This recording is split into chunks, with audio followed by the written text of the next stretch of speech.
Stanley awoke in a meadow, looking up at the giant rock tower. It was layered and streaked with different shades of red, burnt orange, brown, and tan. It must have been over 100 feet tall. Stanley lay a while, just looking at it. He didn't have the strength to get up.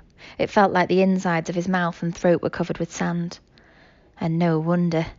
When he rolled over, he saw the water hole. It was about 2.5 feet deep and over 3 feet wide. At the bottom lay no more than 2 inches of very brown water. His hands and fingers were sore from digging, especially under his fingernails. He scooped some dirty water into his mouth, then swished it around, trying to filter it with his teeth. Zero moaned. Stanley started to say something to him, but no words came out of his mouth, and he had to try again. "How are you doing?" It hurt to talk. "Not good," Zero said quietly. With great effort, he rolled over, raised himself to his knees, and crawled to the water hole. He lowered his head into it and lapped up some water. Then he jerked back, clutched his knees to his chest, and rolled onto his side. His body shook violently. Stanley thought about going back to the mountain to look for the shovel, so he could make the water hole deeper. Maybe that would give them cleaner water. They could use the jars as drinking glasses. But he didn't think he had the strength to go down, let alone make it back up again. And he didn't know where to look. He struggled to his feet. He was in a field of greenish-white flowers that seemed to extend all the way around Big Thumb. He took a deep breath, then walked the last 50 yards the giant precipice and touched it. "Tag, you're it." Then he walked back to Zero and the water hole.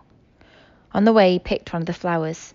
It actually wasn't one big flower, he discovered, but instead each flower was really a cluster of tiny little flowers that formed a round ball. He brought it to his mouth, but had to spit it out. He could see part of the trail he had made the night before when he carried Zero up the mountain.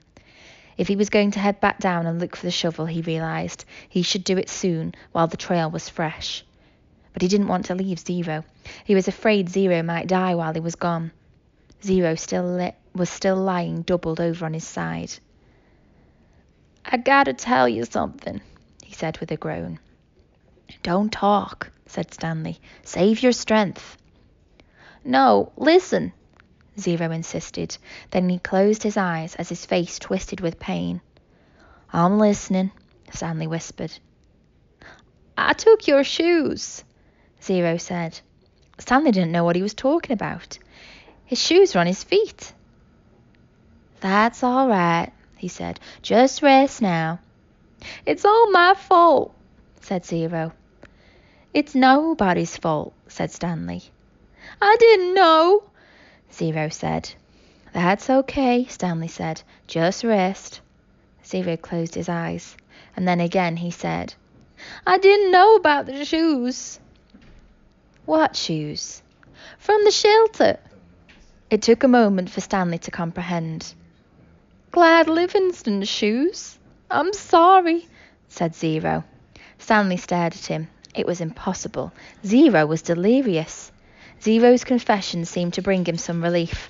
The muscles in his face relaxed. As he drifted into sleep, Stanley softly sang him the song that had been in his family for generations. If only the woodpecker sighs, the bark on the tree was just a little bit softer, while the wolf waits below, hungry and lonely, he cries to the moon, if only, if only.